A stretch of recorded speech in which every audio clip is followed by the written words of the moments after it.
ആരോഗ്യവകുപ്പിന്റെ ഹൃദയം പദ്ധതിയിൽ നിന്നും വിട്ടുനിൽക്കുന്ന ശ്രീ ചിത്ര തിരുനാൾ ഇൻസ്റ്റിറ്റ്യൂട്ടിനെതിരെ ഹൈക്കോടതിയെ സമീപിക്കാൻ ഒരുങ്ങി സാമൂഹ്യ പ്രവർത്തകർ. അടിയന്തരമായി ചികിത്സ പുനരാരംഭിക്കാൻ നടപടി ആവശ്യപ്പെട്ട് ഹർജി നൽകും. ചികിത്സയുമായി ബന്ധപ്പെട്ട് കുടിശ്ശിക സർക്കാർ പൂർണ്ണമായി നൽകിയിട്ടും പദ്ധതിയിൽ നിന്നും ശ്രീ ചിത്ര വിട്ടുനിൽക്കുന്നത് സ്ഥാപനത്തിലെ ഉന്നതന്റെ പിടിവാശി കാരണമെന്നാണ് സൂചന.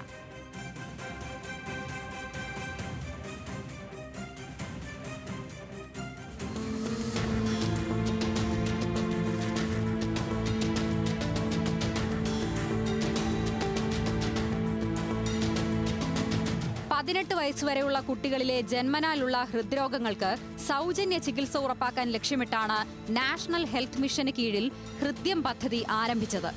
പദ്ധതി തുടങ്ങിയതോടെ മികച്ച ചികിത്സയ്ക്കായി ശ്രീചിത്രയെയാണ് സാധാരണക്കാർ ആശ്രയിച്ചിരുന്നത്. എന്നാൽ 2020 മുതൽ പദ്ധതിയിൽ നിന്ന് വിട്ടുനിൽക്കുകയാണ് ശ്രീചിത്ര.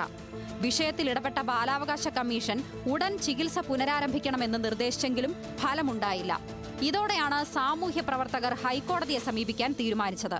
എല്ലാവർക്കും ഏക പ്രതീക്ഷയുള്ള ചിത്ര മെഡിക്കൽ സെന്ററിലാണ്. ചിത്ര മെഡിക്കൽ സെന്റർ എന്ന് പറയുമ്പോൾ അത്യാധുനിക രീതിയിലുള്ള ഡോക്ടേഴ്സ് ഉണ്ട്, മറ്റ് സൗകര്യങ്ങളെല്ലാം ഉണ്ട്. നാഷണൽ ഹെൽത്ത് മിഷന്റെ വെബ്സൈറ്റിൽ ഹൃദ്യം പദ്ധതി എവിടെയുണ്ടെന്ന് നോക്കുന്നത് അവർ ആദ്യം ചിത്രയിൽ ഉണ്ടാകുന്നതാണ് നോക്കുന്നത്. ഇപ്പം വെബ്സൈറ്റിൽ ഹൃദ്യം പദ്ധതിക്ക് ചിത്രയുടെ പേരില്ല. വിശദമായി ഇത് പഠിച്ചുകൊണ്ട് ഗവൺമെന്റിന്റെയും ചിത്രയുടെയും എല്ലാ റിപ്പോർട്ടോടു കൂടിയാണ് കമ്മീഷൻ ഉത്തരവിട്ടത്. കുട്ടികൾക്ക് വേണ്ടിയുള്ള ഈ പദ്ധതി അടിയന്തരമായി ചിത്രയിൽ പുനഃസ്ഥാപിക്കണമെന്ന്. പക്ഷെ അത്തരമൊരു ഉത്തരവ് ഇറക്കിയിട്ട് ഇന്നേക്കിപ്പം ഒരു വർഷം കഴിഞ്ഞു. അതുകൊണ്ട് വീണ്ടും ഇത് പദ്ധതി ചിത്രയിൽ ആരംഭിക്കണമെന്ന് ആവശ്യപ്പെട്ടുകൊണ്ട് ഹൈക്കോടതിയെ സമീപിക്കാനുള്ള ഒരു സമീപത്തിലേക്കാണ് നമ്മുടെ നാട്ടുകാരും പിന്നെ ഞാനും മുന്നോട്ട് പോകുന്നത്.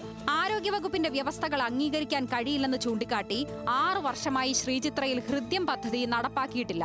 സ്വകാര്യ ആശുപത്രിയിൽ വരെ അംഗീകരിക്കുന്ന വ്യവസ്ഥകളാണ് ശ്രീചിത്ര പാലിക്കാൻ തയ്യാറാകാത്തത്. കഴിഞ്ഞ സർക്കാർ പലതവണ സമീപിച്ചെങ്കിലും കടുംപിടുത്തത്തിൽ നിന്ന് മാറാൻ ശ്രീചിത്ര അധികൃതർ തയ്യാറായില്ല. ഇതോടെ സാധാരണക്കാരായ കുഞ്ഞുങ്ങളുടെ ചികിത്സ അനിശ്ചിതത്വത്തിലായി.